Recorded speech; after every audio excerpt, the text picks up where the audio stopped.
Shalom peuple de Dieu, j'espère que nous allons bien. Alors, en ce deuxième jour de notre séminaire Ephata, qui a pour thème ciel ouvert, j'aimerais que nous puissions partager la pensée de Dieu ensemble avec moi ce matin. Alors, pour pouvoir le faire, nous allons d'abord commencer par une petite prière. Nous allons juste rendre grâce à Dieu. Et puis nous allons partager la pensée du jour. Père, je te rends grâce, je te bénis. Merci pour la vie de mon frère, merci pour la vie de ma sœur. Merci, oh Dieu, parce que ce matin, tu vas encore nous parler, tu vas encore parler à nos cœurs. C'est en ton nom précieux que j'ai ainsi prié. Amen. Alors, comme nous savons bien, nous sommes en train de partager le grand thème qui est ciel ouvert. Par rapport à ces thèmes, j'aimerais te dire que le ciel a une volonté pour toi. Le ciel a une volonté pour ta vie. Alors, rapidement, j'aimerais que nous puissions juste lire un passage.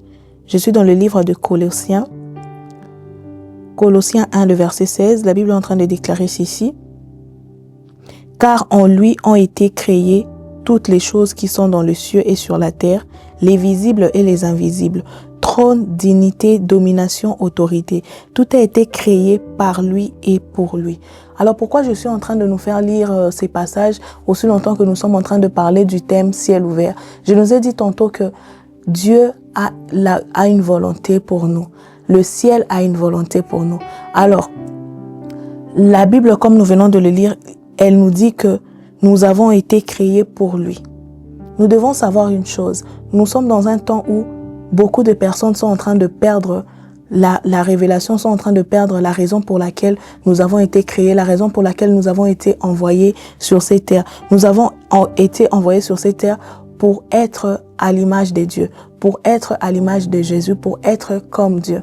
Alors, pourquoi je suis en train de dire ces choses aussi longtemps que nous sommes en train de parler de ces grands thèmes ciel ouvert? Nous voyons une chose, nous remarquons une chose. Moïse est en train de faire une prière, il est en train de dire à Dieu, si tu déchirais le ciel et si tu descendais. Alors, Moïse, nous sommes dans l'ancienne alliance. Tu demandes à Dieu de déchirer le ciel et de descendre. Je ne pense pas que tu verras l'accomplissement de ta prière. Il se passe une chose. Moïse dit à Dieu, si tu déchirais le ciel et si tu descendais. Il se passe que dans l'ancienne alliance, nous voyons, même le Saint-Esprit, l'Esprit de Dieu n'est resté pas dans l'homme. L'Esprit de Dieu venait juste, il accomplissait ce qu'il avait à faire et puis il retournait. Moïse, tu fais cette prière-là en demandant à Dieu de déchirer le ciel et qu'il descende. Je suis en train de voir encore dans le livre de Jean où même Jean est en train de présenter Dieu par rapport au livre. Jean est en train de présenter Dieu comme étant un homme. Le livre de Jean nous présente Dieu comme étant le Fils de l'homme. Il présente Dieu dans sa nature humaine. Par rapport à ça, je suis en train de dire quoi? Je suis en train de nous montrer que Moïse, tu veux voir un ciel ouvert, tu veux voir Dieu descendre. Nous le voyons dans la nouvelle alliance. Nous voyons c'est Jésus qui vient pour réparer ce que l'homme a eu à causer. Au début, je nous disais que nous avons été créés pour lui. Tout ce que nous faisons, c'est pour Dieu. Tout ce que nous faisons, c'est pour que Dieu tire gloire. Nous voyons que Adam et Ève, ils ont péché. Ils se sont éloignés de Dieu. Ils se sont éloignés de la pensée parfaite de Dieu. Et il devait y avoir un sacrifice. C'est alors que Jésus est venu pour régler les problèmes de l'humanité. C'est alors que Jésus est venu pour redonner la paix, pour redonner la bonne relation qu'il y avait entre nous et le Père, entre l'homme et Dieu. Parce que vous savez, quand l'homme a péché, il s'est séparé de Dieu. Il a brisé la relation avec le Père. Et Jésus est venu pour rétablir cette relation. J'aime encore une chose où Nathanaël, dans notre passage de base, on va le lire bien sûr. Je suis dans le livre de Jean. Jean chapitre 1, le verset 50, on commence à partir du verset 50. La Bible est en train de dire ceci. Jésus lui répondit, parce que je t'ai dit que je t'ai vu sous les figuiers, tu crois, tu verras le plus grande chose que celle-ci. Et au verset 51, il dit, et il lui dit, en vérité, vous verrez désormais les ciels ouverts, les anges de Dieu monter et descendre sur le Fils de l'homme. J'aime une chose qui se passe avec la conversation de Jésus avec Nathanaël. La Bible est en train de dire au verset 50, parce que je t'ai dit que je t'ai vu sous les figuiers. Vous savez qu'est-ce qui se passe? Quand l'homme a péché, l'homme n'avait plus la force de retourner vers Dieu. C'est Jésus-Christ qui est venu. Il est venu en sacrifice. Voilà pourquoi, comme j'ai dit tantôt, Jean le présente comme étant un homme. Il est venu sous une forme humaine pour mourir pour nous à la croix. Alors, il a dit à Nathanaël, c'est moi qui t'ai vu, je t'ai vu sous les figuiers. Et puis il dit, tu crois, tu verras de plus grandes choses que celles-ci. Alors, vous savez, il y a une chose, si tu veux vivre le ciel ouvert, si tu veux voir un ciel ouvert, tu dois d'abord commencer par croire. Je ne sais pas qu'est-ce que tu t'attends, je ne sais pas qu'est-ce que tu veux pendant ces moments de prière, qu'est-ce que tu désires voir. Mais je sais une chose, tu dois d'abord commencer par croire.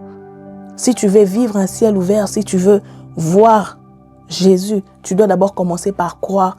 On sait que, je ne dis pas croire d'abord, on sait qu'il peut faire, mais croire d'abord, on sait qu'il est. Croire, on sait qu'il est pour nous. Croire en ses sacrifices qu'il a eu à accomplir pour nous à la croix. Croire qu'il a donné, il a versé de son sang pour nous. C'est lui qui nous a vus. C'est lui qui a regardé, il a regardé, ok, l'homme a péché. L'homme est allé loin de moi. J'ai vu l'état de l'homme.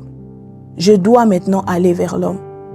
Tu dois d'abord commencer par croire en ce que le Seigneur a fait pour nous. Il dit à Nathanaël, tu crois, tu verras de plus grandes choses. Et puis il lui dit encore, en vérité, vous verrez désormais les ciels ouverts. Les anges de Dieu monter et descendre sur le Fils de l'homme. Tu veux voir de grandes choses avec Dieu. Tu veux obtenir de grandes choses avec Dieu. Commence d'abord par croire.